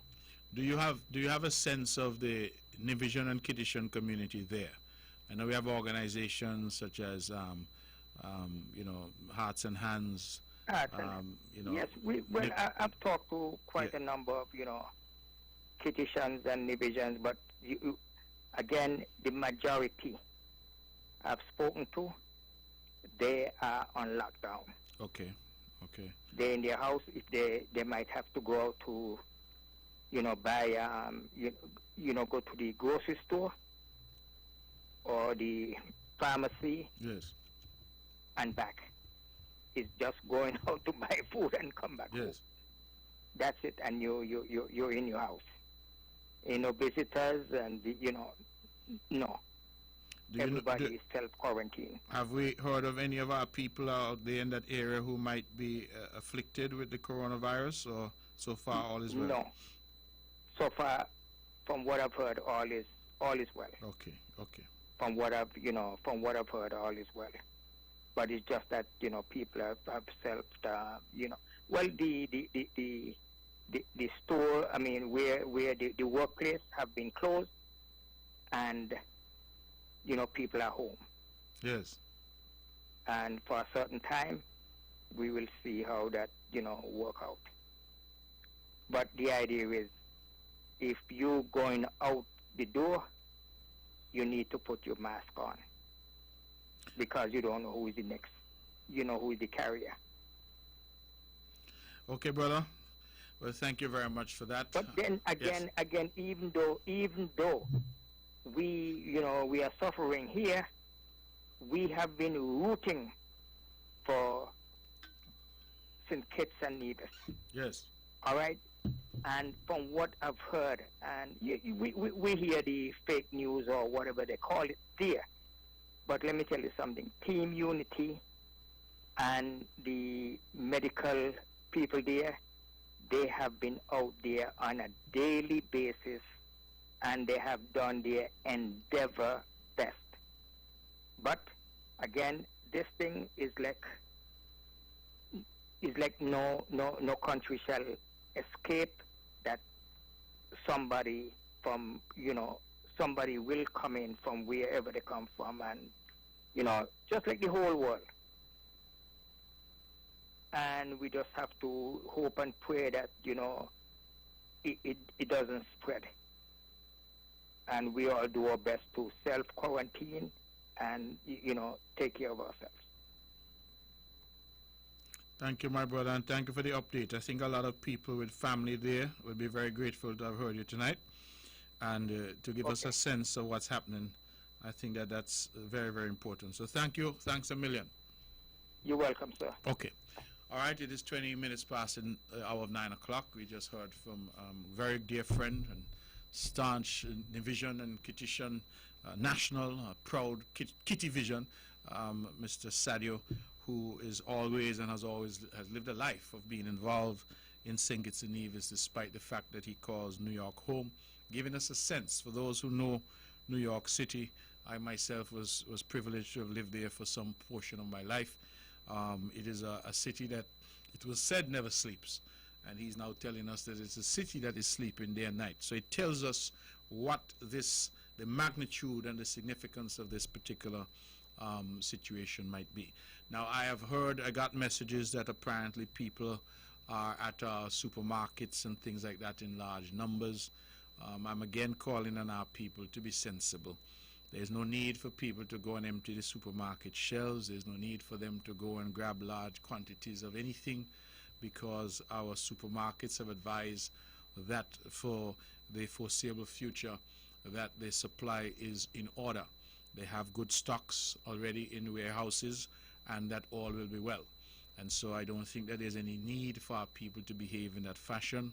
I am very happy to hear about the social distancing being practiced at the banks, and so the supermarkets no doubt may want to do the same, and to limit the number of people that are allowed in at a particular time. But again, I'm calling on our people, please be sensible, and please be practical, and not give in to the hysteria and the panic, because there's no need to do that. Once we do that, we've already lost the battle. Let us be sensible about what we do, please. Let's go back to the phones. It is 20 minutes past the hour of 9 o'clock. Good evening, you're on the mark. Good evening, Mr. Premier. How are you doing, sir? Good evening to you. Good to hear your voice, my brother. Wonderful. Well, I'm just calling to add my contribution to the discussion tonight. And, of course, we are all disappointed and saddened that we are at this point where we have to be having this discussion. But I think all of us would have known that it was only a matter of time before this coronavirus got here. I want, though, because, of course, it seems that we are one of the last in the Americas to get it. And I believe that the efforts that would have been put forward by our health officials, that is what would have kept it at bay that long. And of course, we have to give God thanks as well. I think God would have kept this virus at bay for a reason, so that we can be better prepared to face it when it gets here. But I really want to join with you in commending all of the health officials, the Honorable Hazel Brandy Williams, Dr. Nisbet, and the entire team, and all of the stakeholders who have been a part of this effort, and of course those at the federal level as well. I think they would have done a tremendous job. They have been there bombarding the island, St. Kitts and Nevis, of course, with information, and I think they have done a lot in terms of their readiness. And as I said, I think they have been extremely proactive, and of course they will be put to the test now. But I really want to commend them on the fantastic job that they have done so far. I also want to say as well, Mr. Premier, and of course underscore what you're saying as well, that this is not the time for no blame game. The virus is here. We have to face it head on. And for persons who are trying to score political points at this time, you're not going to score any. Because, the fact is now that the virus is here, everybody's going to be concerned about what we can do to protect ourselves, right? And you also spoke about the fact that people are not listening to fake news. And, the news came out this afternoon that we have our first 2 confirmed cases. And right after that, fake news started. I got a message this afternoon to a WhatsApp group, and part of that message said that Ms. Phipps said that contact tracing will not be initiated.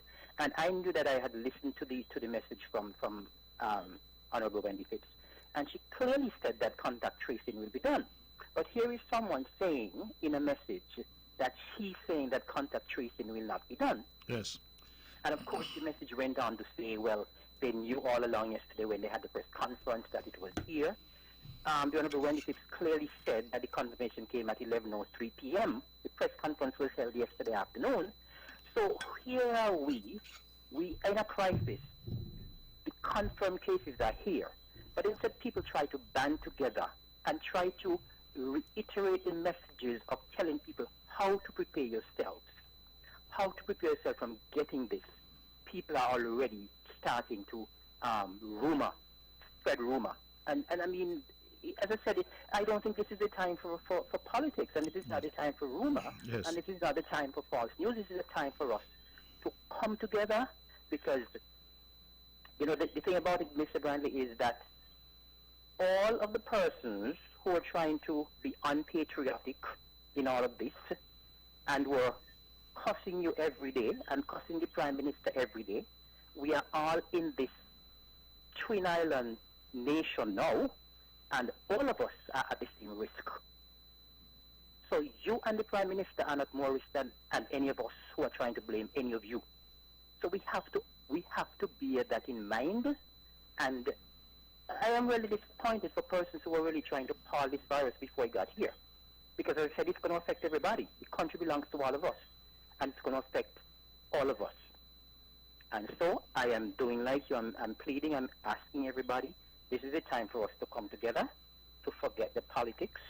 And I'm really hoping that we can remain as calm as possible. Of course, when I heard the news today, I got a little flustered, but now I'm as calm as ever. Because I think that is the essence. We need to remain calm, and we need to take the advice from the health professionals.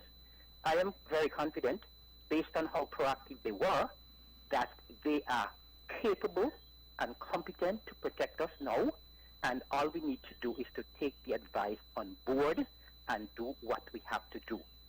And of course, now that the virus is here, what is important is what we do and how we respond. Mm-hmm. And as I said, I think our health officials, they have been prepared, and I think they will respond in the best possible way. Yes. And let us all be optimistic. Let us weather this storm together. St. Kitts and Nevis, we are a resilient people, and once we work together, we can weather this storm. And God is still good, and this too will pass. We need, as you said, we need to pray hard, and we need to come together. And as I said, this too will pass, Yes. and we will rise again. Well, Thank you very much, sir. well, thank you very much. I think those words are very well spoken, and I think you have captured what a lot of people were feeling today. You recall that we were in the cabinet when the word came from the Honorable Prime Minister as to the news, and we were in our cabinet here in Nevis. But the truth is that I think it starts by the confidence that we have in our health professionals. They have been working hard. They have demonstrated by their leadership that they know what they're doing, and I believe we just have to be guided by them. I think if we start with that premise, then we can move forward. I was talking to somebody today, and I said, listen, there's no playbook here. There is no book that has been written about Corona and how you respond. This thing is moving daily, rapidly, it's changing, and we have to be flexible enough to adapt. Some people say, oh, you should shut down St. Kitts and Nevis weeks ago. Well, that was not the advice that we had. And so we were working based on the technical advice, doing things in response to that advice and to the changing situation. When this thing first broke, everybody was talking about China. We had our first travel advisory only mentioned China, Japan, South Korea, Singapore, and Hong Kong. And I think most of us say, man, we don't get much visitors from those places anyway, so that's not a big deal. In 2 tours, you had to add UK, Italy, Spain, France, Germany. 2 tours again, you had to add the rest of the EU and the USA. Now you're saying, well, if we want to keep open to our Caribbean brothers and sisters, we can't. So we have to shut down altogether. So I think that people have to appreciate that as the information changes and the advice changes in response to that information, the government will respond, and the government has responded. There's no accepted way. You know, even the WHO has said that each country must fashion its response in accordance with its situation. And so we have to do the best we can, and we have to make every effort. But at the end of the day, I agree with you, the Honorable Eric Evelyn, that we have to conduct ourselves as mature individuals. There's no need for us to engage ourselves in hysteria and panic. The government, I think, has been out front. The technical team has been out front. Tomorrow, God willing, I will be giving my 3rd statement in 2 weeks. And every day we are putting out information, updating our public as to what is happening. So we're asking our people to be vigilant, to listen, and most of all to heed the advice and the directives that are being given. And I agree with you, together we can overcome this. Let's go back to the phones. Good evening, you're on the mark. Hello? Greetings, good night. Greetings. Yes, I want to just add my 2 cents to the program. Sure. You know, first let me congratulate the team, the guys in the health profession that been on the front line and trying their best to be of service to the country. I think you would have done that quite properly earlier. I have a couple concerns and a couple questions, maybe. Sure.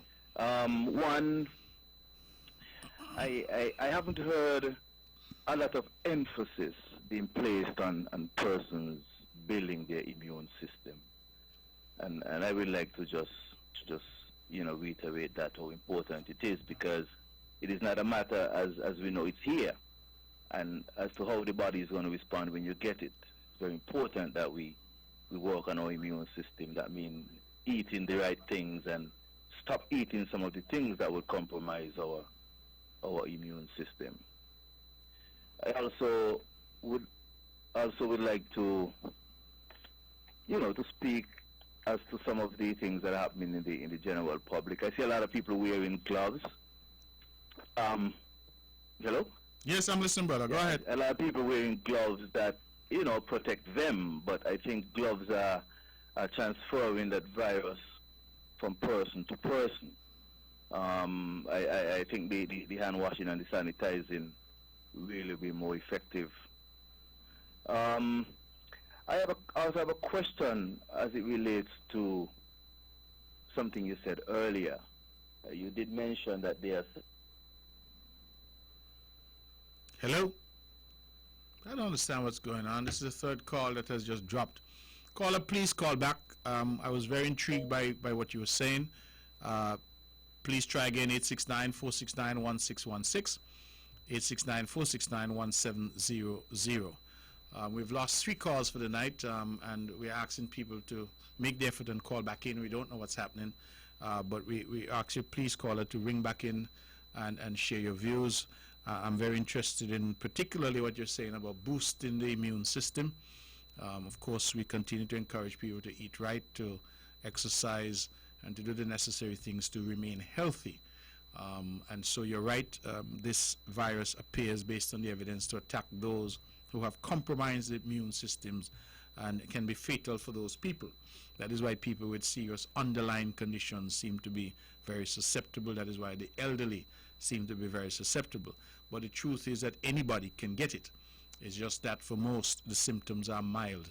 And so we have to monitor it, but I agree with you, we need to do more, and all of us need to be in this together. As I said, there's no established playbook. So all opinions and all views have to contend, because we are writing the playbook as we go. Let's go back to the phones. Good evening, you're on the mark. Hi, Mark. Yes, you're on the mark. Go ahead, please. Hi, good evening. How are you doing? I'm well, thank you.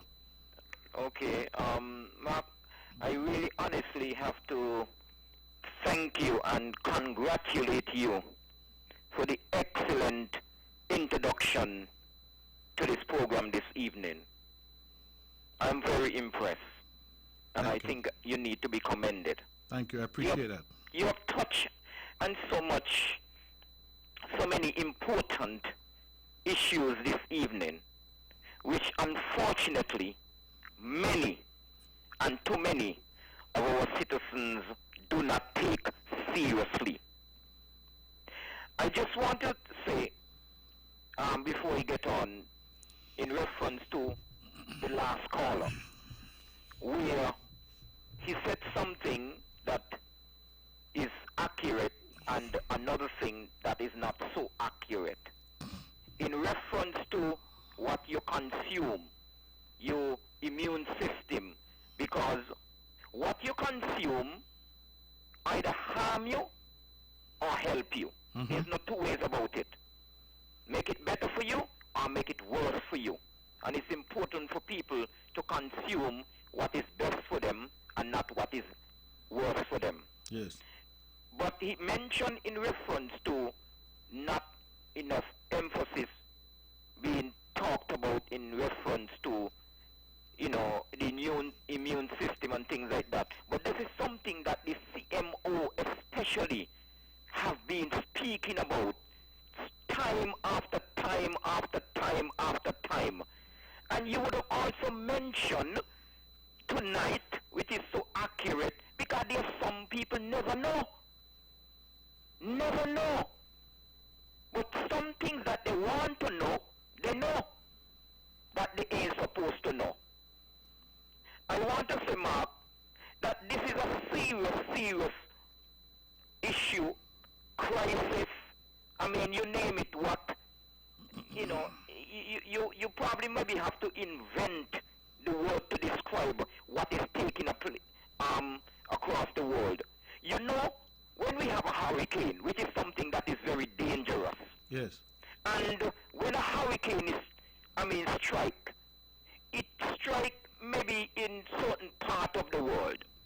Sometimes maybe it touch more in the windward, in the leewards, or, you know, other parts of the Caribbean. And when one get touched, the other can help that one. Absolutely. But nobody can help, nobody knows. Everybody in the same boat. Every single person are being touched by this. That is not welcome. It's something that we have no control over.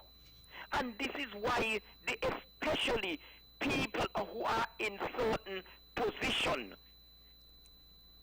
I am so disappointed. And that is an understatement. So disappointed in some people in this country, the way they have conducted themselves. This has nothing, this world pandemic has nothing to do whether you are healthy or wealthy. whether you have fame or name, whether you're young or old, whether you're rich or poor, among this respect nobody, no one, no man, no leader, no family, no nation. And I am just really looking forward, because you mentioned in reference to the politics. What a disease has to do with politics. Why politicians don't understand that their time for politics and their time for seriousness. This is a time when the politician, I listened to the opposition leader in Antigua, and I was very impressed with his presentation. If you had heard him, you would have wondered if he was in the government in Antigua. No time for politics. This can wipe out any family, any nation, and the world. We are hoping for the best. We know on this earth there is no government, no country that is a heaven. No leader that is a God. And we expect people and individuals, citizens. Imagine there are people who are asked to self-quarantine. They don't know if they go and do something against the law that is a crime. $8,000 among their many other things. And I am calling, seriously calling, and someone like Dr. Joe and Dr. Douglas to put down the politics and stand up for this country and speak on the issues of the nation. This has nothing to do with politics. Politics time will come, and this is not going to help them. So all the grandstanding will not help them. I want to say, lastly, Mark, that I expect every single citizen in this country, whether you're young, whether you're old, whoever you are, to take the laws of our land seriously. Take the health of our nation seriously. And I want to say, Mark, may God bless you. Thank you. May God bless your cabinet. May God bless your family. And may God bless the proud nation of St. Kitts and Nevis. Let me leave it there for now. You take care. Okay, thank you very much for that. I agree with you. Let's take the politics out of this on all sides, not just on the opposition, but on the government side as well. There's no need. And that is why we have taken a particular view, and I have made it very clear to the CCM party that I'm privileged to lead, to the members, that the campaigning and all of that, and we're ready. I pointed that out to somebody, that if an election was called tomorrow, the CCM is more than ready. But we do not believe that this is the time, that people have other pressing matters that they are contending with, and that in the face of this threat, and that is what it is a serious threat, that we have to band together, put our differences aside, and work together to confront it. When you hear a city like New York is shut down, you understand that this is no joke. This is no joke at all. So we need to do the very best that we can and to move forward accordingly. I just got a note and a reminder that we should encourage the supermarkets and those who are selling food, please, that they keep the prices within the range that we are accustomed to. There has been a concern expressed about business people carrying up prices to take advantage of people in this difficult time, and we are urging that that not be done. The government will consider very, very draconian action if forced to. So we are praying and hoping that our business community continues to be responsible, and we urge particularly those who are selling food and essential items to keep their businesses and their prices within the normal bounds. Let's go back to the phones and continue to take your calls. Good evening, you're on the mark. Hello? Hello? Yes, you're on the mark. Go ahead, please. Yes.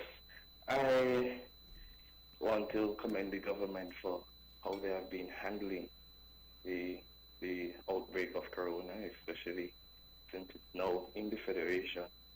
I'm sure many would understand the preparation that the government would have insisted that we take, and they themselves would have implemented. So I want to say thank you very much for looking out for the best interest of St. Kitts and Nevis. But I am a student of St. Kitts and Nevis and presently in Jamaica, and I want to know, you being the Minister of the Foreign Affairs, is there anything being done to assist students who are stranded here in Jamaica? We are not able to make our way home on our own, and our schools are out. The University of the West Indies sent out an advisory today urging students to leave. Those who can, or students who can leave should leave, because basically school is closed for the rest of this semester due to the global pandemic of COVID-19. Mm-hmm. I am wondering if this has been brought to the attention of the government of St. Kitts and Nevis, and what can be done to assist the numbers of students that are in Jamaica trapped at this time. Well, caller, thank you very much for the call. I apologize sincerely that you are trapped, as you put it. I understand very much. 2 decades or more ago, I was in a similar position of being a student studying in Jamaica, so I well understand. The difficulty that we have had is, again, because this is a fast-moving and fast-developing and fast-changing situation, that we became aware of some students in Jamaica. We became aware of some students, I think, at Midwestern in the U.S. and in New York. We also have students as far as Taiwan who had, and Cuba, who had been expressing an interest in returning home. That expression, however, would have come to the government in the last few days. And certainly I became aware of it, in fact, from the U.S. via an Instagram instant message that someone there sent me to say that there were students in the U.S. who wanted to come home. Because the situation was changing so rapidly on the ground here, we were unable to organize anything for those students within the time frame that we had, because we, of course, took a decision to close the borders. And so we are in a situation now where even in some of those countries, you mentioned Jamaica, my understanding was Jamaica's borders were also closed. Trinidad, many of the countries have closed their borders, and ours closed as of midnight tonight. So as a result of that, it is difficult at this point to say to you and our students out there that there is any guarantee that they can come home now. We have closed the borders until the 7th of April, at which point we will take another view, another assessment as to whether we can extend that or we can relax it. But in the interim, we are asking students and others to stay where you are and remain safe where you are. Where it is that people have financial difficulties that have been caused, and we're hoping that you don't, because our understanding is that you would have been there in school and would have had the necessary things in place, because your term would not have ended until, I believe, sometime in May. So we are hopeful that people have the resources to take them through until such time. But if not, I believe what we have said tentatively at this point is that those who are having some difficulty, we are inviting them to get in touch through human resources here so that we can see what assistance we can provide to them. But it's a situation where those who have been able to come in are certainly welcome home, but those who have not been able to come in yet, we're asking if they can stay safe where they are and allow the government to provide whatever support they may need to keep them safe where they are. But it is incredibly difficult at this point to arrange the airlift that is necessary to move people, because it's not only Jamaica, although I know you're concerned about you who are in Jamaica. There are people in Barbados, in Trinidad, in Taiwan, in the U.S., different states in the United States, in UK, and other places. It is a matter of regret that the UE, for example, is only now sending that out, because had UE advised you all 2 weeks ago, for sake of argument, people could have used their return ticket home and be here. But I don't even blame you, because the reality is that, as I said, I'm sitting here tonight, I'm the Premier of Nevis, and it is almost, I feel, every hour my phone goes off with some new development. So it is a fast-moving situation, and we are not getting it completely right every time, but we're trying to respond as the situation changes. And the response that we took only in the cabinet on Monday was that the airport would close as of Wednesday night. And so that is the situation we find ourselves in. So if it is that you're there, I think at this point we are asking you to stay safe there, wherever you are. And if you require assistance, we are asking that that case be made by correspondence or contact with our HR department. Once 7th of April arrives, then we'll seek at that point to reevaluate and determine what we can do. I know it's not a complete or maybe even a satisfactory answer, but that's the best that I can tell you at this point in time. Let's go back to the phones and take some more calls. Good evening, you're on the mark. Good evening, Mark. I think I got cut off earlier. Yes, I'm sorry about that. I did ask that you call back in. There was some problem here. We've lost a few calls. So go ahead and make the point. Okay, yeah, there's a point that I wanted to make. It was really a question, because earlier you mentioned that you had some off-site locations. Yes. I think for quarantine and isolation, either or. My question, though, is I'm a bit concerned as to where these locations would be. How close in proximity to people? How can we guarantee the safety of the people surrounding those sites? I know we would have heard that the virus is not airborne, but recent studies and daily we're getting updates, and that is very questionable. And so I am very concerned as to that situation. How liable or obligated would the government be if a suitable site is found and there are persons in close proximity? Are you obligated to move the neighborhood, those persons close by, to any kind of safe location or anything like that? Well, caller, let me assure you that as a government, and as I said all along, that we are driven by the best technical advice we could get from the health authorities. We are not about to put anybody in any danger.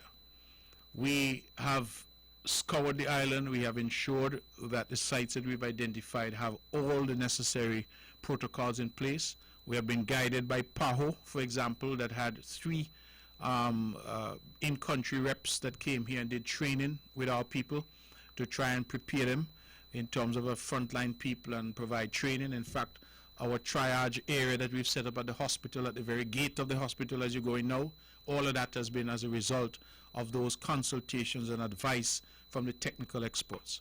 So I can assure you and members of the public that we are not about to set up any kind of quarantine or other thing that will jeopardize people. That is, in fact, contrary to the very effort that we are seeking to make, which is to keep our people safe. Exactly. And so while I appreciate that people will have natural concerns, I'm also saying to the general public that our interest is to ensure that our people are safe. And we will not be taking any steps. Certainly, while I sit here, I will not be authorizing any steps that will in any way endanger or jeopardize. We understand that there are lots of opinions out there. You mentioned, for example, that new information, and you're absolutely right. As I said, almost by the hour, the information changes. Initially, we were told this thing was only affecting old people. Then they said, no, it's affecting everybody. So, you know, the information keeps changing. But because nobody has dealt with this before, the best that we can do is to rely on the technical advice that we're getting, not on what we think or what we feel, but on that advice. And that is the reason why we have coordinated in the way that we are coordinating. So the sites that have been selected and are being prepared, I think one is ready, the other site is being made ready, should be ready any minute now. We just think like putting in beds and all of those things and making sure. And of course, caller, we are hoping that we don't need the sites. You know, that would be the best case scenario. We are hoping that we don't need them. But as I said, while we pray for the best, we prepare for the worst. And that is what we've been seeking to do. Right, man, give them. Okay, thank you very much. Caller, you there? You still here? Yeah, listen now, I wanted to hear a bit more. You mentioned the boosting the immune system.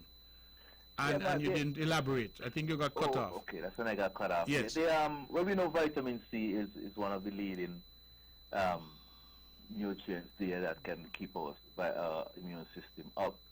But we have to really stay away from some of those starchy foods, those foods that create a lot of mucus in the body. We need to eat more of the greens, the kale and the callaloo and the things that we give the pigs. These are the things with all the alkaline and, that would keep the immune system very high. There are also a lot of antiviral herbs out there that you have in your backyard and in your garden. People need to start to drink up more of the bush tea, the lemongrass, the cinnamon, the rosemary, the ginger, the garlic, and of course the good old cannabis. The ganja is always there. We encourage people to not be overwhelmed with all the fancy things from the stores and so on that sometimes they can't even get, but do some research and use the things that are around you that can really help to boost and maintain that immune system. Okay. All right, caller, thank you very much. We have about 8 minutes left. Let's continue to take the calls. 869-469-1616. 869-469-1700. Let's go back to the phones. Good evening, you're on the mark. Mr. Burnley, Yes. I know mango is not in, but if you go to agriculture, you'll get the mango powder. You use that with the ginger, you blend it up, and you drink it. Or you can even freeze it. You can just warm it and eat it. Stay away from a lot of cold things. Do things more room temperature, and drink a lot of hot teas. I know that everybody's saying they're going to the drugstore and they can't get this, they can't get that, or they can't get the paracetamol. There's a paracetamol bushes here. If you want, I have a lot of the restaurants in the garden. You can come and you can get some paracetamol. You need to tell people who you are. You assume that you're sort of celebrity that people know who you be. Who I am. Everybody, Right? I'm Rodney. Exactly. Tell people who you are. Yes. Try and get the cinnamon bush, the lemongrass. Wait, before you go, tell us a little bit about this paracetamol bush. The paracetamol, right? Because a lot of people are saying they're having headache. Yeah. Okay? And I said the paracetamol, instead of it, go to the supermarket or the drugstore and get the paracetamol, use the natural paracetamol bush. I have it there. I have a lot in the garden. You can come and get some. You could get lemongrass. You could get ginger. You could get the mint. All kind of balsam. Try and drink as much hot things. Keep off the coffee. Keep off the coke on them. Drink more natural thing. Lemonade. You see that yellow lemon, Mr. Bantley? You can slice it up and throw some boiling water over it with some ginger. That's all of them are vitamin C, and that's what your body really needs. And try and eat as much as the Rasta just said. Eat as much healthy as possible. Steam your fish. Just a little bit of lime, the onion, the garlic, the sweet pepper, and that's it. Try and eat as much healthy thing and stay strong. Because if you're going to start to eat all kind of junk, so I see people in the supermarket picking up all kind of things, you don't need them. Your body don't need them. You have use things that's doing things to your body. Try and eat as healthy as possible. Cook a lot of soup. Cut up all kind of little things and put in the soup and just drink it. You don't even have to eat the thing. You just drink the soup. Just stay cool, stay calm, stay quiet. Have a good night. Okay, thank you very much. We have about 5 minutes. Let's again go back to the phones. Good evening, you're on the mark. Hello, good evening, you're on the mark. Hey, Mark. Yes, you're on the mark. Go ahead, please. This is calling from St. Croix. This is Henry Cole from the VI. Hey, how are you, brother? How are you? Brother, we don't hear lockdown. So them people in Nevis, tell them people in St. James, I say stay home. Tell them people in St. Nevis, stay home.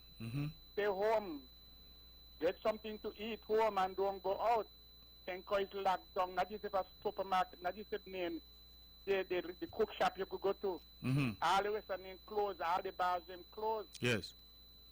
If you want beer, you buy your beer and carry it home and drink it. Okay. But you're not supposed to drink no beer. You're supposed to go pray. This is time for we to pray. And no church at all. Up from last week, we don't have nobody have no churches in the Virgin Islands. Okay. So the churches aren't meeting. No, anybody you go to church with 10 people, you don't got to get them far from each other. Okay. And the governor advised today everybody to stay home. All this year, stay home, stay home, stay home, stay home, stay in your house. Okay? Thank you, brother, and stay be good. safe. Okay, stay safe, brother. To all of our family and friends in the Virgin Islands, we know that you have lots of petitions and divisions down there. Stay safe, stay safe. That is what we are praying for everybody, that we stay safe. And this call is saying to people, stay home. And if you don't have to be out, don't go out. I will be announcing again tomorrow at 10 o'clock. I will be making an address to the people of Nevis about the measures that we are, as a government, have agreed as a cabinet to put in place, and we encourage people to listen and to act accordingly.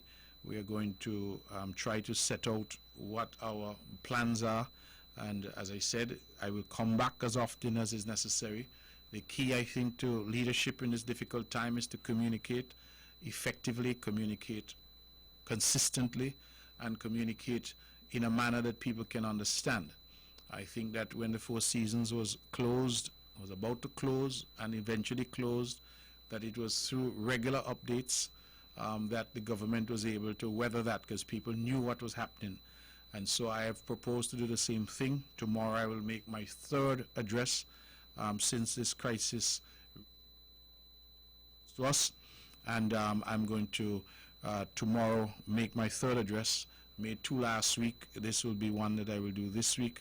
And so, not two last week, what am I saying? I've made two thus far, forgive me. This will be my third, and I propose to come back as often as is necessary and to speak to the people of Nevis as often as is necessary to ensure that at every step of the way you have accurate information that you can use and that you can rely on. This is a government that is serious. I again refer to the very welcome call I got tonight from the honorably elected member for the NRP, who indicated her willingness to work with the government. That is what I want to hear. This is a time for us to hold hands. We are all in vision, and all of us are going to be affected by this. All of us are going to be impacted by this, and therefore all of us must put our shoulder to the wheel and work together to combat this. Ladies and gentlemen, this has been our show for tonight. Again, I invite you to tune in tomorrow at 10 a.m. for this address that I hope to make, and by God's grace and His mercy, He'll give me the strength to do so. For the student who called from Jamaica, my deepest apologies to you that you are there, away from your family, but we are hopeful that you and others who are in a similar position around the world, studying and away from their children, away from their parents, away from their families, that they will stay where they are and stay safe. Listen to the directives that have been given there and conduct yourselves accordingly.